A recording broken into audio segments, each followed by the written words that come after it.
Boleh dijelasin nggak kalau misalnya ini awal mulanya pembuatan yogurt ini gimana gitu? Terus kenapa bisa di sekolah ini ada program UMKM kayak gini? Nah, jadi awalnya kan kita tuh nerapin kerja di industri di suatu sekolah supaya si siswa juga mengenal prinsip kerja yang ada di industri di sekolah belajar. Diambillah contohnya yang dekat-dekat sekitaran sekolah, yaitu tentang pabrik yogurt. Kan banyak sapi, banyak ya betul kan di KUD Cisarua kan susu juga.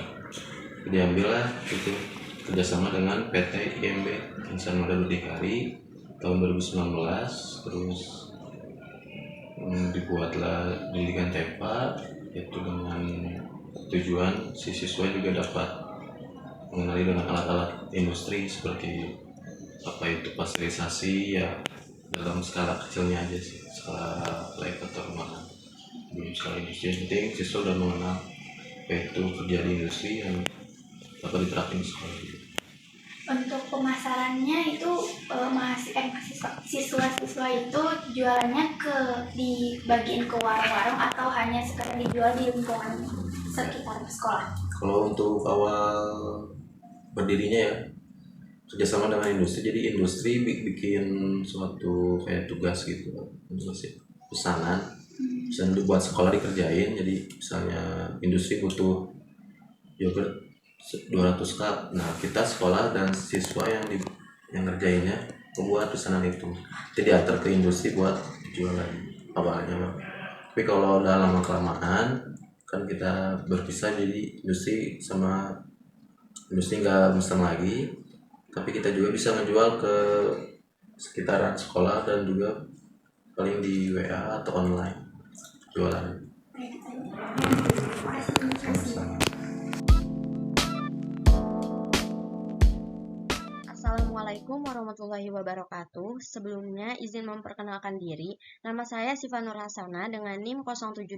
Di sini saya sebagai moderator dari kelompok 7 yang akan mempresentasikan hasil dari kerja kami. Mohon maaf sebelumnya di sini kami melakukan presentasi dengan ringkas karena keterbatasan waktu. Yang pertama ada Tasya Estetika dengan NIM 071. Yang kedua ada saya sendiri Siva Nur Hasanah dengan NIM 072. Yang ketiga ada Dava Ferosdika dengan NIM 073. Dan yang terakhir ada Sesa Agil dengan NIM 074.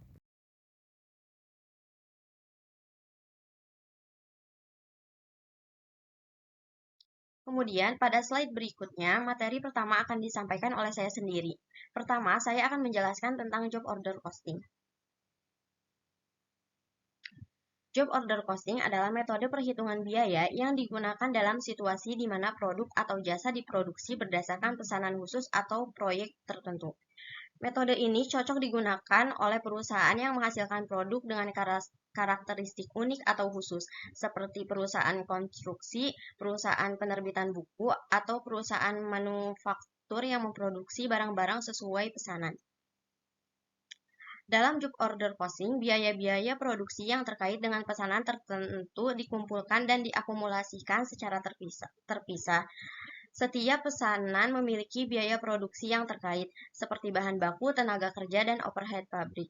Biaya-biaya ini ditelusuri ke pesanan tersebut dan digunakan untuk menghitung total biaya produksi pesanan tersebut.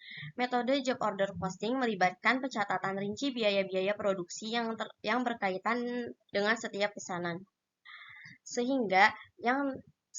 Sehingga perusahaan dapat mengetahui biaya yang tepat yang terlibat dalam memproduksi setiap pesanan. Metode ini kemungkinan perusahaan untuk menghitung harga jual yang akurat berdasarkan biaya produksi yang terkait dengan setiap pesanan atau proyeknya. Kemudian proses costing.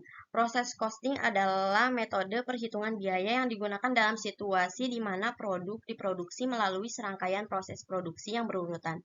Metode ini umumnya digunakan oleh perusahaan yang memproduksi barang dalam jumlah yang banyak dengan karakteristik yang serupa atau homogen, seperti perusahaan manufaktur makanan, perusahaan tekstil, atau perusahaan kimia. Dalam proses costing, biaya produksi diakumulasikan dan dialokasikan ke setiap unit produk berdasarkan proses yang dilalui. Biaya-biaya produksi yang terkait dengan setiap proses produksi seperti bahan baku, tenaga kerja langsung, dan overhead pabrik ditelusuri dan diakumulasikan dalam setiap proses produksi. Metode proses costing melibatkan pembagian biaya produksi ke setiap unit produk berdasarkan jumlah unit yang dihasilkan dalam setiap proses produksi. Biaya produksi total untuk setiap proses dihitung dan dibagi dengan jumlah unit yang dihasilkan dalam proses tersebut untuk mendapatkan biaya per unit. Dengan menggunakan metode ini, perusahaan dapat mengetahui biaya produksi per unit yang dihasilkan dalam setiap proses produksi. Metode proses costing memungkinkan perusahaan untuk menghitung harga jual yang kompetitif berdasarkan biaya produksi per unit yang terkait dengan proses produksi yang dilalui oleh setiap produk. Selanjutnya, saya akan menjelaskan pengertian proses costing. Proses costing adalah metode perhitungan biaya produksi yang digunakan dalam produksi massal, di mana produk melewati serangkaian proses produksi yang berurutan. Metode ini digunakan untuk menghitung biaya produksi per unit berdasarkan alokasi biaya ke setiap proses produksi. Proses costing metode akuntansi yang digunakan untuk menghitung biaya produksi dalam lingkungan produksi yang melibatkan proses produksi berkelanjutan. Metode ini umumnya diterapkan dalam industri yang menghasilkan produk dalam jumlah besar, seperti industri manufaktur, kimia, atau makanan. Proses produksi dalam proses costing terdiri dari serangkaian langkah yang digunakan secara berurutan untuk mengubah bahan mentah menjadi produk jadi. Setiap langkah dalam proses tersebut memiliki biaya produksi yang terkait seperti biaya bahan baku, biaya tenaga kerja langsung, dan biaya overhead pabrik. Dalam proses costing, biaya produksi dibagi rata ke seluruh unit produk yang dihasilkan dalam suatu periode tertentu. Biaya produksi per unit ditentukan dengan membagi total biaya produksi dalam periode tersebut dengan jumlah unit produk yang dihasilkan. Metode ini mengasumsikan bahwa semua unit produk dalam suatu periode memiliki biaya produksi yang serupa. Lalu di sini ada 3 karakteristik. Yang pertama, karakteristik produksi massal. Karakteristik utama produksi massal adalah alur kerja seimbang, produksi berkelanjutan dari produk yang sama, spesialisasi produksi tinggi, prosedur standarisasi, dan penyatuan bagian dengan perakitan dan konstruksi. Jumlah produk yang dihasilkan berskala besar. Biaya produksi per unit rendah, memiliki stok produk. Dan yang kedua, ada karakteristik produk homogen. Karakteristik produk homogen yang unik dan memuaskan pembeli dengan cara yang sama. Mereka adalah karakteristik produk dalam persaingan sempurna dan merupakan substitusi sempurna satu sama lain. Mereka memiliki implikasi luas terhadap kekuatan pasar, persaingan, dan cara perusahaan memasarkan dan memperoleh keuntungan. Dan yang terakhir, ada karakteristik akumulasi biaya per proses. Akumulasi biaya per proses merujuk pada metode akuntansi yang digunakan untuk mengumpulkan dan melaporkan biaya produksi dalam proses manufaktur. Karakteristik utama dari akumulasi biaya per proses adalah 1. Biaya diakumulasikan per departemen atau proses produksi dalam akumulasi biaya per proses. Biaya produksi dikumpulkan dan dilacak per departemen atau proses produksi yang terlibat dalam menghasilkan barang jadi. Setiap departemen atau proses memiliki catatan biaya terpisah yang mencakup biaya langsung dan tidak langsung yang terkait dengan produksi. Kedua, penugasan biaya berdasarkan proses. Biaya langsung dan tidak langsung ditugaskan ke setiap proses produksi berdasarkan penggunaan sumber daya seperti tenaga kerja, bahan baku, dan overhead pabrik. Biaya ini kemudian diakumulasikan dalam catatan biaya per proses untuk setiap departemen atau proses produksi. Yang ketiga, penggunaan metode biaya rata-rata. Dalam akumulasi biaya per proses, metode biaya rata-rata umumnya digunakan menghitung biaya per unit produksi. Biaya total dalam proses dibagi dengan jumlah unit dalam proses untuk mendapatkan biaya rata-rata per unit. Biaya rata-rata ini kemudian digunakan untuk menilai persediaan dalam proses dan unit yang diselesaikan. Yang keempat, output setiap proses menjadi input proses berikutnya. Setelah biaya diakumulasikan dalam setiap proses produksi, output dari suatu proses menjadi input untuk proses berikutnya. Dalam akumulasi biaya berproses, biaya yang diakumulasikan dalam proses sebelumnya dianggap sebagai biaya masukan dalam proses berikutnya. Yang kelima, pelaporan biaya akhir dalam setiap proses. Pada akhir setiap proses produksi, biaya akhir dilaporkan dalam catatan biaya per proses. Biaya akhir ini termasuk biaya langsung dan tidak langsung yang masih ada dalam proses serta persediaan dalam proses yang akan dialihkan ke proses berikutnya. Yang keenam, menyediakan informasi untuk pengendalian biaya dan pengambilan keputusan. Akumulasi biaya per proses memberikan informasi yang penting bagi manajemen dan pengendalian biaya dan pengambilan keputusan. Dengan melacak biaya per proses, manajemen dapat mengidentifikasi area-area di mana biaya terlebih terjadi dan mengambil tindakan yang diperlukan untuk mengurangi biaya produksi. Dengan menggunakan akumulasi biaya berproses, perusahaan dapat memantau biaya produksi secara efektif, menghitung biaya per unit, dan mengambil keputusan yang dapat terkait efisiensi operasional dan pengendalian biaya. Selanjutnya, saya akan menjelaskan manfaat proses costing. Yang pertama, sebagai alat untuk menentukan harga jual. Jadi, proses costing ini memungkinkan perusahaan untuk mengetahui biaya produksi per unit dalam setiap prosesnya. Informasi ini sangat penting dalam menentukan harga jual yang tepat untuk produk atau jasa yang ditawarkan oleh perusahaan. Dengan mengetahui biaya produksi secara detail, perusahaan dapat menambahkan margin keuntungan yang diinginkan untuk mendapatkan harga jual yang kompetitif dan memastikan bahwa harga tersebut mencakup biaya produksi serta memberikan keuntungan yang diinginkan. Selanjutnya, ada sebagai alat untuk pengendalian anggaran. Proses costing ini juga memberikan informasi yang akurat tentang biaya yang terkait dengan setiap proses produksi. Dengan memiliki pemahaman yang baik tentang biaya per proses, perusahaan tersebut dapat mengendalikan anggaran dengan lebih efektif. Informasi ini memungkinkan perusahaan untuk membandingkan biaya aktual dengan anggaran yang telah ditetapkan, mengidentifikasi penyimpangan, dan mengambil tindakan yang diperlukan untuk pengendalian biaya dan menjaga agar biaya tetap sesuai dengan rencana anggaran. Yang ketiga, sebagai alat untuk membantu realisasi biaya produksi. Jadi, proses costing ini juga membantu perusahaan dalam melacak dan mengelola biaya produksi secara efektif. Dengan mengidentifikasi biaya yang terkait dengan setiap proses produksi, perusahaan dapat mengukur biaya yang sebenarnya terjadi dan membandingkannya dengan biaya yang dianggarkan. Hal ini memungkinkan perusahaan untuk mengontrol biaya produksi, mengidentifikasi penyebab perbedaan antara biaya aktual dan anggaran, serta mengambil tindakan perbaikan jika diperlukan. Jadi, dengan menggunakan proses costing, perusahaan dapat menentukan harga jual yang kompetitif, mengendalikan anggaran dengan lebih baik, dan mengelola biaya produksi secara efisien. Selanjutnya, saya akan membahas mengenai UMKM. UMKM adalah singkatan dari usaha mikro, kecil, dan menengah. Usaha mikro diartikan sebagai usaha ekonomi produktif yang dimiliki perorangan maupun badan usaha sesuai dengan kriteria usaha mikro.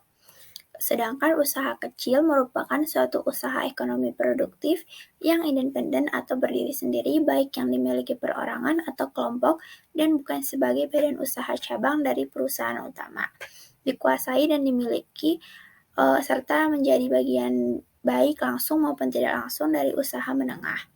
Sedangkan usaha menengah adalah usaha dalam ekonomi produktif dan bukan merupakan cabang atau anak perusahaan dari perusahaan pusat serta menjadi bagian secara langsung maupun tidak langsung terhadap usaha kecil atau usaha besar dengan total kekayaan bersihnya sesuai yang sudah diatur dengan perundang-undangan.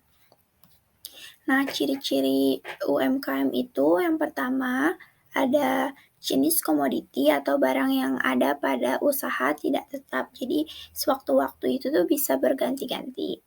Tempat yang dijalankan juga, tempat usahanya itu tuh suatu waktu bisa berpindah-pindah.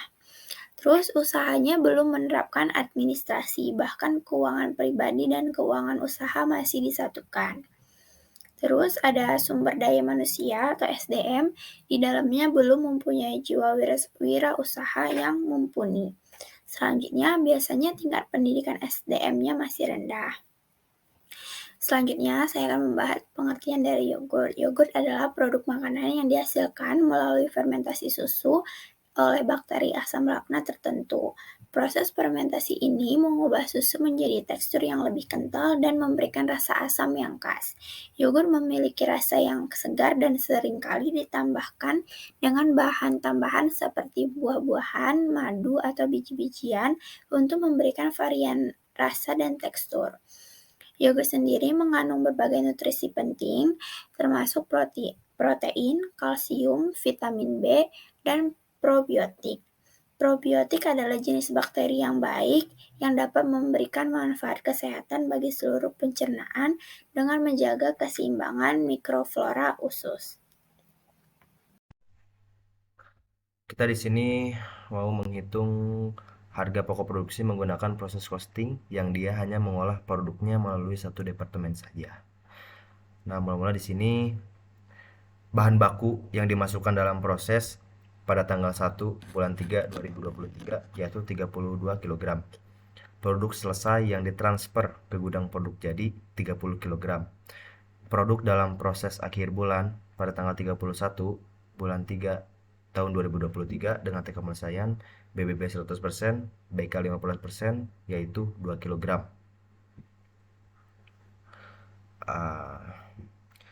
Kemudian 2 kg ini dia tingkat penyelesaiannya dari segi biaya bahan baku 100%, berarti dia sudah menyerap biaya bahan baku 100%, dan dari segi biaya konversi dia sudah menyerap 50%. Biaya konversi ini terdiri dari BTK dan BOP.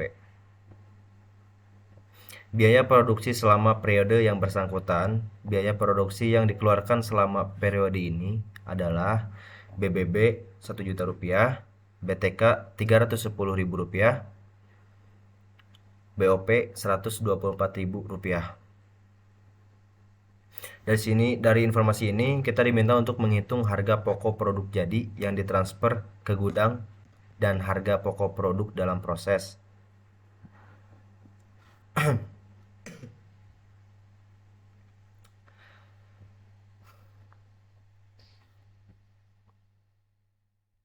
Dari informasi ini, kita akan mulai menjawab bagaimana caranya untuk menghitung harga pokok produk yang ditransfer ke gudang produk jadi dan harga pokok produk dalam proses berdasarkan proses costing.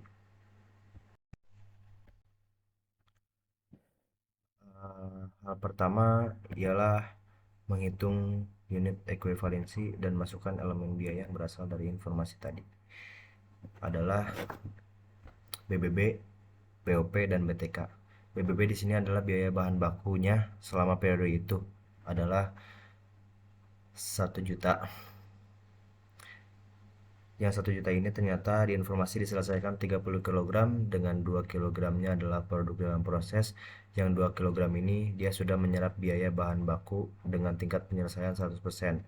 Ini produk selesainya 30 kg yang ditransfer ke gudang produk jadi. Lalu ditambah 2 kg produk dalam proses dan dikali tingkat penyelesaiannya 100%.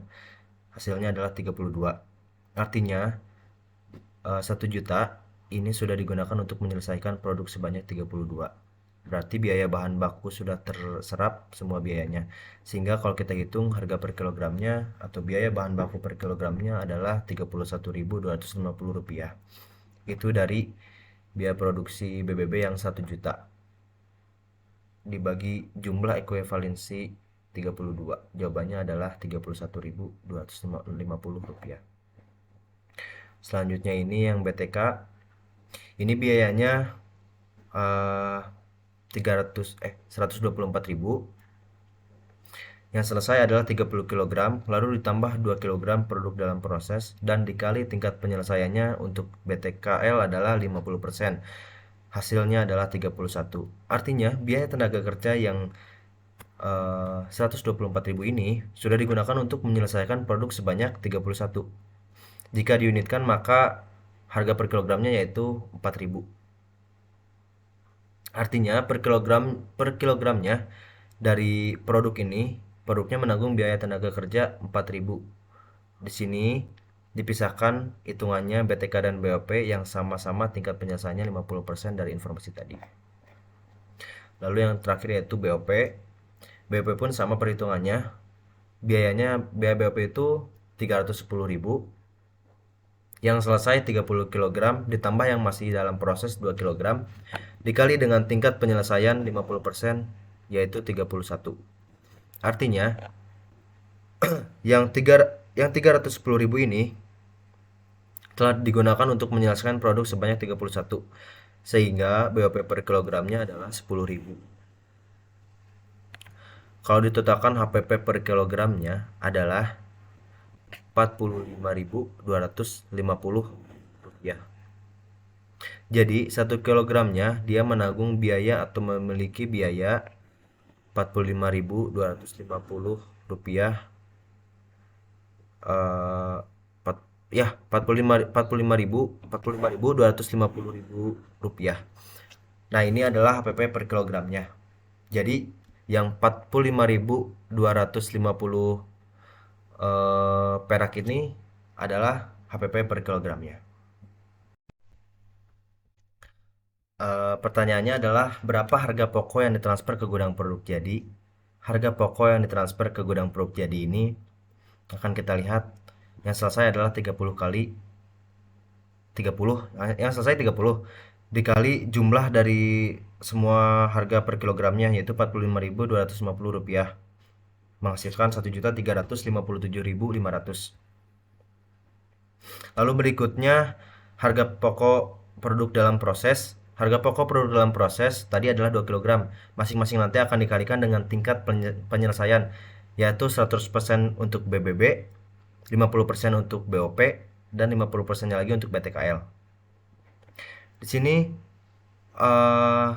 yaitu 100% dikalikan harga per kilogramnya.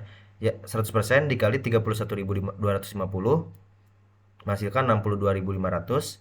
Yang BOP 50% dikali 10.000 sama dengan 10.000. Untuk BTKL 50% dikali 4.000 menghasilkan 8.000. Untuk jadi sehingga masing-masing ini hasilnya BBB 62.500, BOP 10.000, BTKL 8.000. Total semuanya adalah 76.500. Nah, untuk membuktikan apakah pengerjaannya ini tepat atau tidak, maka gunakan rumus ini. Total biaya sama dengan total HPPJ ditambah HPP DP.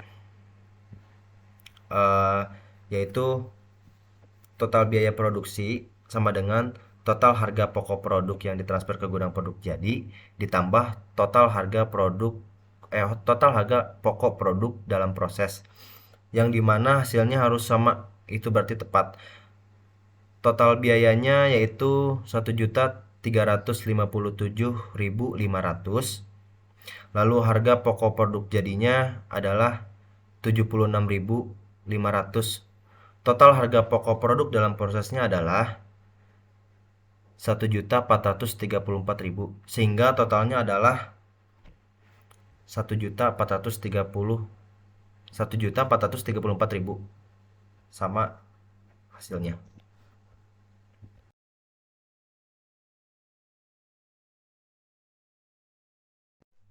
Ya, mungkin sekian dari kelompok kami, presentasi dari kelompok kami. Mohon maaf bila masih ada perkataan atau penyampaian yang kurang jelas dan kurang dipahami, mohon dimaafkan. Sekian, wassalamualaikum warahmatullahi wabarakatuh.